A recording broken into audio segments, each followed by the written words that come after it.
Right then, well, welcome back. Thanks for taking the time to come and see what I'm up to. Comfrey. Now, if you're a seasoned gardener, you know all about Comfrey and the benefits it is. But being new, I didn't really take much notice of it. I've got to be honest. I thought it was a bit of a hippie thing. You grow your own organic fertilizer, man. Uh, but then I watched a video, Holly May's Good Life. She's like a modern Felicity Kendall, if you like. Bit mad, but brilliant fun to watch, full of some good tips as well. And I'll put a link to her channel in the description. But I watched it and what actually this sort of makes a lot of sense to grow some.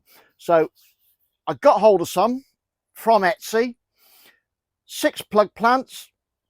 They were plug plants. I just stuck them in some 9cm pots, and tonight I'm just going to put them into some 14cm or 2 litre pots just to bring them on, because I haven't got anywhere to put them as such yet. All right, so I got to figure out somewhere to put them. But right, 6 reasons to grow Comfrey. If you're a beginner and you want to know, well, why should I bother? All right, so I wrote it down and I've just read this off the internet. All right, so this isn't my experience, but it all sort of makes sense. And I know a lot of gardeners have got some tucked away in their garden. So you can make your own fertilizer. You plant it up, and apparently you've got to let it grow till it's about 2 foot, got well established, and you chop it all down, chop up the leaves, put it in a container, add some water, leave it for 4 to 6 weeks, drain off the water, you've got your Comfrey fertilizer. Now, apparently it stinks, so ideally you need a container with some sort of lid on it. I got to source one of them, but we'll do a Comfrey grow along, if you like, and you can see how I get on with it and how good it actually is. Once you've made it, you then dilute it 10 to 1 and water your plants. Now, apparently it's high in nitrogen and potassium, and it throws down really deep roots, pulls that fertilizer up into the leaves, and then obviously when you cut leaves and add it to the water and make your tea or whatever, it'll then release it back for your plants when you water.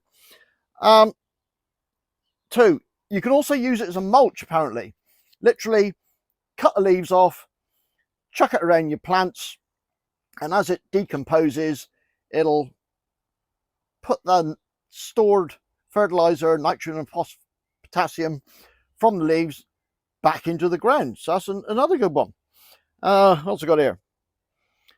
It flowers, and it's a great source of nectar and that for the pollinators, and it helps to get the pollinators in. So that's got to be a good thing, isn't it? So yeah, you can add it to your compost. So if you've got so much of it that you can't make enough tea, you can't mulch enough of it, you can then cut it and add it to your compost. All right, these are getting a bit far-fetched now, to be honest, but there we go. It was 6 that was on the list that I read. Actually, this is quite a good one. It grows pretty well in a shaded area. So if you've got a shaded area on your allotment or in your garden, if you plant some of this, it'll make good use of that space because it will grow well and grow some fertilizer and attract the insects.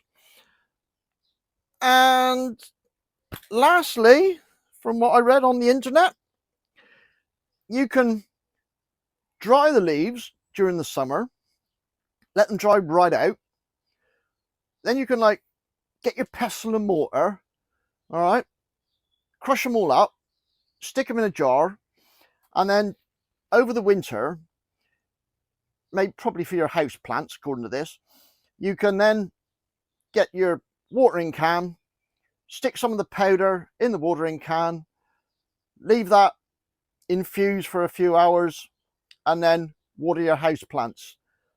I'm guessing doing it that way, you don't get the stinky smell. I don't really know. I ain't done it yet, but we will give it a go. All right.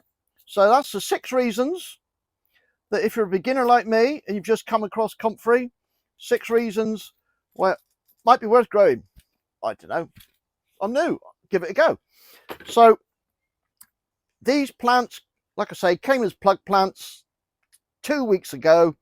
I just put them in these 9cm pots just to make sure they got going, and they've all gone on really well.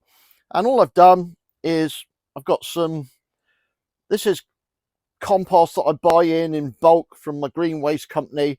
I'll just give it a bit of a sieve, just get the worst of the twigs out of it. Probably no need because it'll be going in soil eventually, but there we go.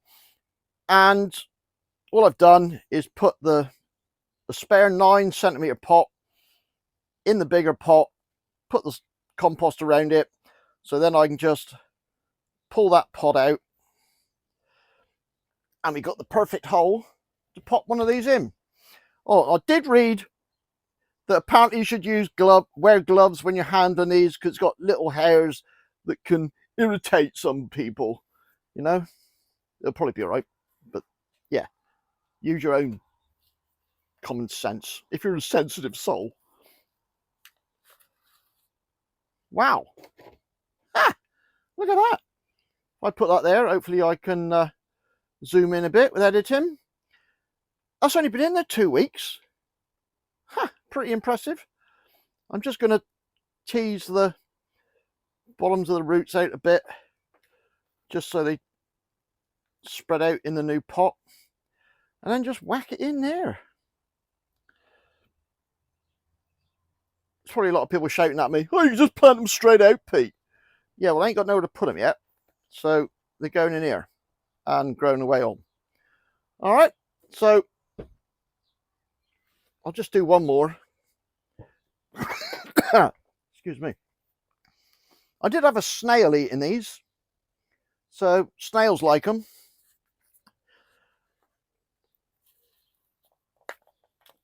Just do one more. There again. Fantastic. Apparently the roots grow really strong and really deep. This variety is Bocking 14. Apparently that won't self-seed and go mental all over your garden. All right. Ha. Couldn't be simpler. And then these 2-litre pots, I can only fit 2 in a gravel tray. So I'll put 2 in a gravel tray, water from the bottom, happy days.